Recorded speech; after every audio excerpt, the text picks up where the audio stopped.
મળેલ છે તો તેને સન્માનપત્ર આપી સન્માનિત કરીશું. પ્રજાપતિ દિવ્ય કેશાભાઈ. ત્યાર પછીનો ભારત માતા કી, ભારત માતા કી. જે વિદ્યાર્થીઓ અહીંયા આગળ બેઠા છે તેઓ શાંતિ જાળવે. જેમનો પ્રોગ્રામ પતી ગયો છે પણ એના પછી ઘણા બધા પ્રોગ્રામ બાકી છે તો તેમને વિનંતી કે તેઓ શાંતિ જાળવે. હવે એક નાટક રજૂ કરવા જઈ રહ્યા છે. નાટકનો શબ્દ છે બાપની લાચારી. ખરેખર આ નાટક જોઈને મને એવું લાગે છે કે ખરેખર તમને બધાને મજા આવશે, પણ જો તમે અવાજ નહીં કરો તો આ નાટકમાં તમને ખૂબ જ મજા આવશે. તમારો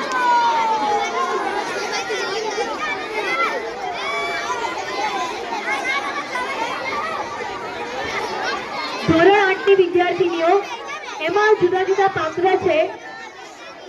એ દરેક પાત્ર અને નાટક એવું છે કે કદાચ અત્યારે હાલ દરેકના ઘરની અંદર આ પ્રસંગ અને દરેક વ્યક્તિ આને જાણવું જરૂરી છે કે કેવી હાલત હોય છે મા બાપની.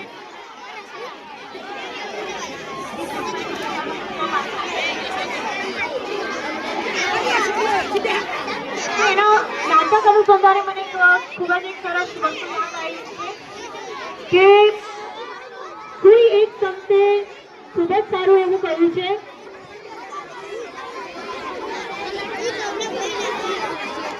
पत्थर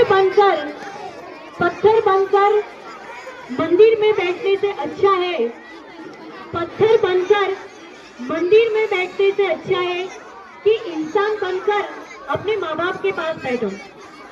पत्थर बनकर मंदिर में बैठने से अच्छा है इंसान बनकर अपने माँ बाप के पास बैठो, क्योंकि ईश्वर मूर्ति में मिले न मिले, ईश्वर मूर्ति में मिले न मिले, लेकिन माँ बाप के चरणों में जरूर मिलेंगे. माँ बाप के चरणों में जरूर ही ईश्वर मिलेंगे. याद रखना, अगर जो घर के बुजुर्ग रो रहे हैं तो किसी भी चीज पे दुआ कबूल नहीं होगी.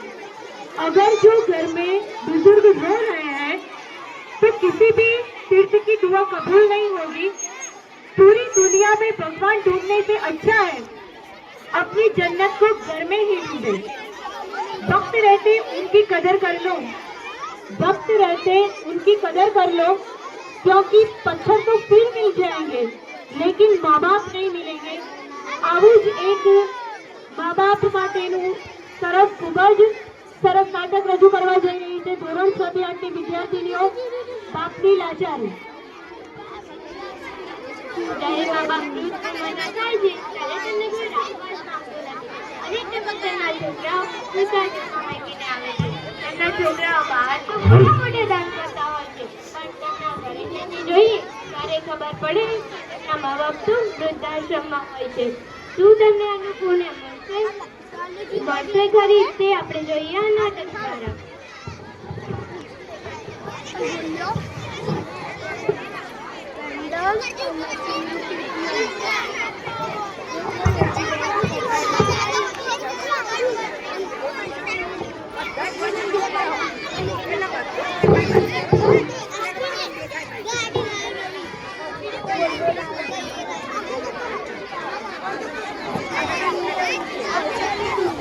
અરે ના એવું કાંઈ જ નથી. તો પછી આવા ચાંદ જેવા ચહેરા પરથી ચાંદણી ક્યાં જતી રહી છે? તમને શું ફરક પડે છે? તમે મને બનાવવાના તો નથી જ ને. એવું કેમ બોલે છે? તમે મારી એક વાત માનશો? હા બોલ. પપ્પાને વિકાસભાઈને ત્યાં મોકલી દો પ્લીઝ. તે આખો દિવસ ઘરમાં હોય ને તે મને નથી ગમતું. બધી જ વાતમાં ટક ટક કર્યા રાખે છે. ચાલ હું કંઈ કરું છું.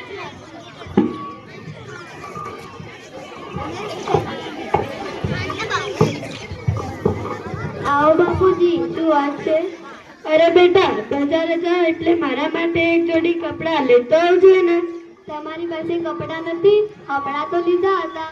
એ તો ગઈ દિવાળીએ લીધા હતા. હવે તો 1 વર્ષ થવા આવ્યું, હવે તો ફાટે જ ને ભાઈ. ગઈ દિવાળે તો અમે તમને લઈ આપ્યા હતા ને, નકરા અમારે જ લઈ દેવાના. તમારે નાના દીકરાને કયો. પણ આ બિચારાની ઘરની પરિસ્થિતિ બહુ સારી નથી, એટલે એને કહેતા મારી જીભ જ ઉપડતી નથી. તો અમે કે મોટા મિલના માલિક હતા અને આપી તો એમને પણ છે ને, તો પછી અમારામાં શું જીવ નાખો છો? રહેવા દો, તમે ખીજાશો નહીં, હું ચલાવી લઈશ. આ ડોસો આપણા એક ઉપર જ પડે છે. કહેતા હોય તો તમારા નાના ભાઈ વિકાસા પાસે જઈને કપડાં માંગે, એને કઈ ખર્ચો તો આપવો નથી. એવું એની વાત નહીં કરતો હોય. વિકાસને જ્યારે પપ્પાની ખોરાકની વાત કરું ને તો તરત જ રુદ્ર રોવા લાગે છે. કહે છે કે આમ છે ને તેમ છે ને. સારું, તમે બંને મળો ને ત્યારે સારું લાગે ને એમ કરો.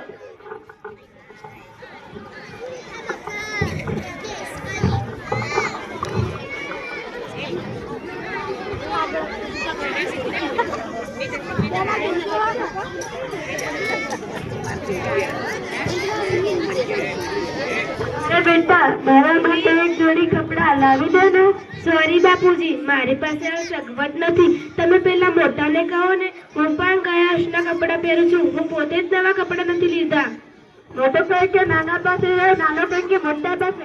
અરે હું શું કઈ ભિખારી છું? હું ભિખારી નથી, તમારો બાપ છું. બાપ સમજ્યા? રાડો નહીં પાડવાની. આ ઘર છે, ધર્મશાળા નહીં. રાડો પાડવી તો અહીંયા નહીં આવવાનું. આ શું બોલો છો? આટલું તો સમજો કે આ તમારા બાપુજી છે. તું સાની માને બેસને ખાયા વગર એટલી જ બધી દયાથી તું તૂટ લઈ દે ને એમને કપડાં.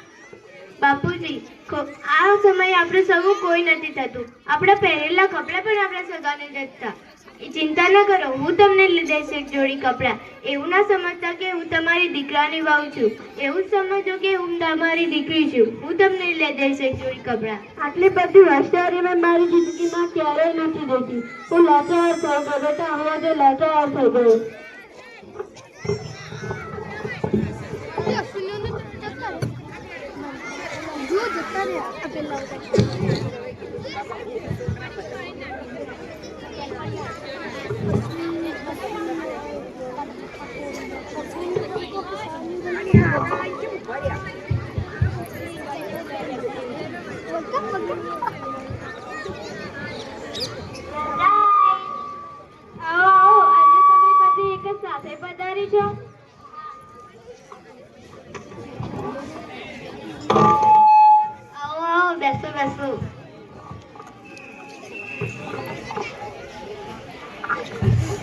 અરે મોહિની, મજામાં ને? હા હા, મજામાં. મારે શું વાંધો હોય? અરે મોહિની, તને ખબર નથી? આજે તારો બર્થડે છે એટલે અમે સરપ્રાઈઝ આપવા આવે છીએ. આ વખતે તો હું મારું બર્થડે સાવ ભૂલી જ ગઈ. આ વખતે તો મારો ઘરવાળો પણ ભૂલી ગયો. બાકી એ તો યાદ કરાવે. આ બધું આ ડોસાની હોળીમાં ભૂલાઈ ગયું. ચાલો હવે Happy birthday to you. Happy birthday to you. Happy birthday to you, Mohini. Happy birthday to you.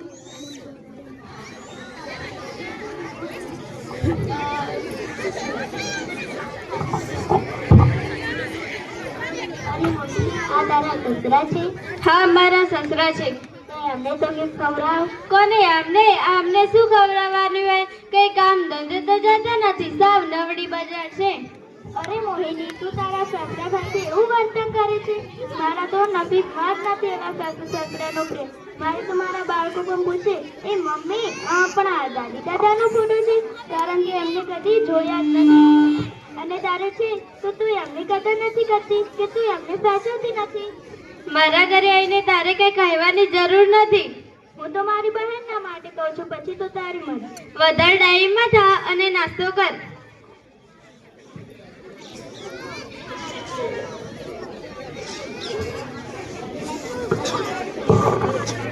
ચાલ મોહિની, હવે અમે જઈએ. બેસો બેસો, હજુ મજા કરવાની તો બાકી છે. જમીને જજો. ના ના, જમીને જજો. ના ના, હવે અમે જઈએ. વાંચી લીધું પેપર? હજુ ઘરનું બધું કામ પડ્યું છે. લો 50 રૂપિયા, શાકભાજી લેતા આવો. તમે મને કહો છો શાકભાજી લેવા જવાનું? હું તમને જ કહું છું. તમે કોઈ થોડી ધીરુભાઈ અંબાણી છો?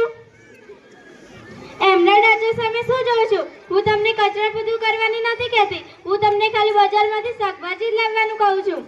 સાચી વાત છે બાપુજી. આમ તમે કઈ કામ ધંધે તો જતા નથી, આમ તમે શાકભાજી લેવા જશો ને તો તમારા પગ પણ છૂટા થશે. સાચી વાત છે બેટા. અમે હું તમારા માટે તો નકામી ચીજ જ ગણો ને, કાંઈક તો તમારા કામમાં આવું.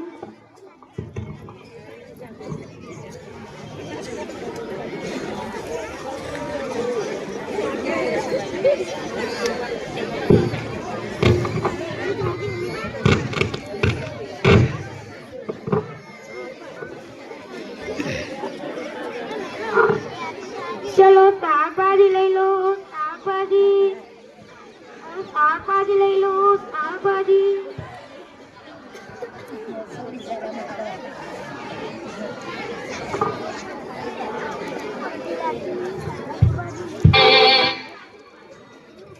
આનો શું ભાવ છે? 30 ના અડધા કિલો, 60 ના કિલો. આ શાકભાજી બહુ. આમને તો સસ્તું જોઈએ છે. આમને તો સસ્તું જોઈએ છે. મને કેટલું મોંઘું પડતું હોય એમને ક્યાં ખબર? મારા ઘરમાં કેમ હોય તો મને ખબર. અરે આવો બાપુજી, શું જોઈએ છે? 30 ના અડધા કિલો, 60 ના કિલો.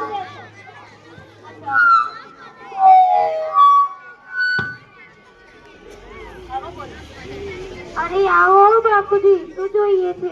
આટલું શું છે? 30 ના અડધા કિલો ને 60 ના કિલો.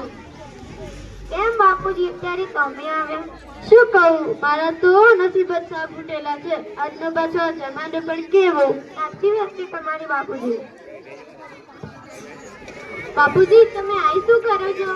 શું કહું, મોટાઓના ઘરમાં બેસવાનું ગમતું નથી એટલે આ શાકભાજી લેવા મોકલ્યો છે. આ કઈ તમારી શાકભાજી લેવાની ઉંમર છે? આ ઉંમર તમારી આરામ કરવાની છે. બાપુજી તમે આજે ખોટું ના લગાડતા. હું આજે ભાભી સાથે તો ઝઘડવાની છું. ચાલો મારી સાથે. રહેવા દે બેટા, એવા નકામાઓને તો મનમાં કાંઈ ન હોય.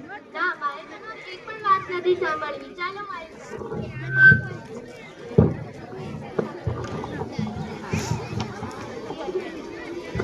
ભાભી તમે અમને શું લેવા મોકલ્યા હતા? શાકભાજી લેવા મોકલ્યા હતા. કેમ મોકલ્યા હતા? નવરા બેસ્યા હતા એટલે મોકલી દીધા. એમાં શું થઈ ગયું? પહેલા તમને આખી જાત તોડી નાખી છે, હવે તો તમને આરામ કરવા દો.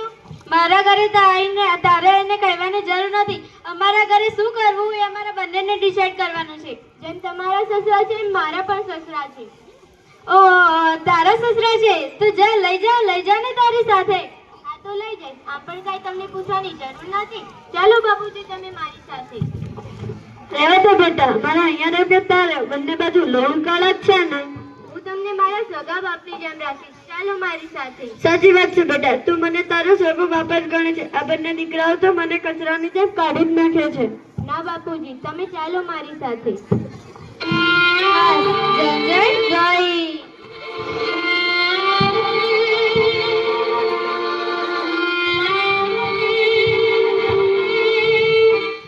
તારે આવી દોડધામ પણ કરવાની શી જરૂર હતી? બાપુજી ત્યાં તો બરાબર જ હતા ને. મને તો ખબર જ નથી પડતી તમે બંને ભાઈને બાપુજીમાં રાખવામાં શું થાય છે? શું નડે છે તમને? મને બાપુજી કાંઈ નથી કરતા, પણ બાપુજીને આપણે અહીંયા રાખીશું તો પેલો મોટો 1 રૂપિયાનો પણ ખર્ચ નહીં આપે. આપણે જ બધી ખર્ચ કરવી પડશે.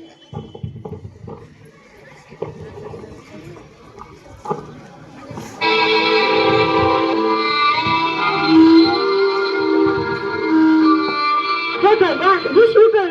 બે દીકરાનો બાપ હોવા છતાં ના તો નાનો દીકરો રાખવા માંગે છે ના તો મોટો દીકરો. હું શું કરું? હું શું કરું? હવે તમે જ કંઈક રસ્તો બતાવો મારા ભગવાન. હવે તમે જ કંઈક રસ્તો બતાવો. અરે નવીનભાઈ શું થયું? તમારે બે દીકરા હોવા છતાં તમારે આશ્રમમાં આવું છે? શું કહું વિજયભાઈ, બે દીકરાનો બાપ હોવા છતાં ના તો નાનો દીકરો રાખવા માંગે છે ના તો મોટો દીકરો. આજનો જમાનો જ એવો થઈ ગયો છે કે છોકરાઓને મા બાપ પાસે રહેવું જ નથી ગમતું. સાચી વાત છે. અંદર જાઓ.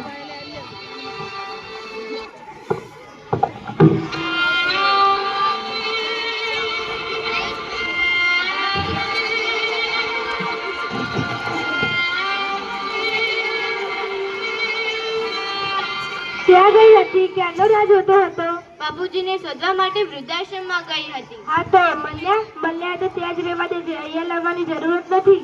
તમે બંને ભાઈને પણ અહીંયા લાવવાની કાંઈ જરૂર નથી. બાપુજી તમે બંને પણ ખાલી કટા ઉપાડીને લઈ આવ્યા. એટલે તું શું કરવા માંગે છે?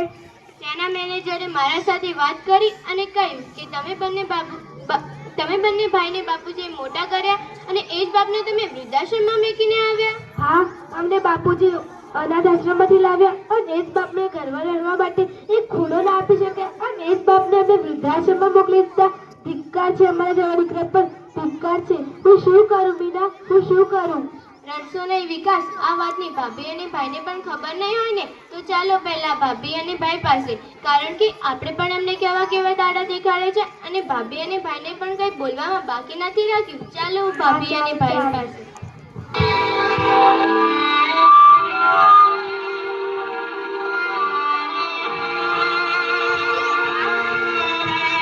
રોહિતભાઈ, તમને ખબર છે બાપુજી તમને વૃદ્ધાશ્રમમાં અનાથ આશ્રમમાંથી લાવ્યા હતા? બાપુજી અમને અનાથ આશ્રમમાં લાવ્યા હતા અને એ જ બાપને અમે વૃદ્ધાશ્રમમાં મૂકી દીધા. હે ભગવાન, હું શું કરું? મારાથી ભૂલ થઈ ગઈ, મને માફ કરજે. ચાલો બાપુજીને લેવા.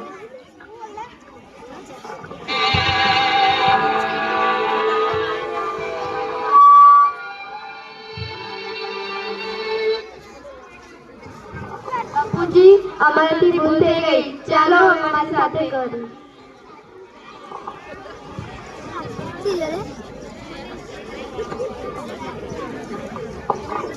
અમારાથી તો હવે ભૂલ થઈ ગઈ છે, પણ તમારાથી ના થાય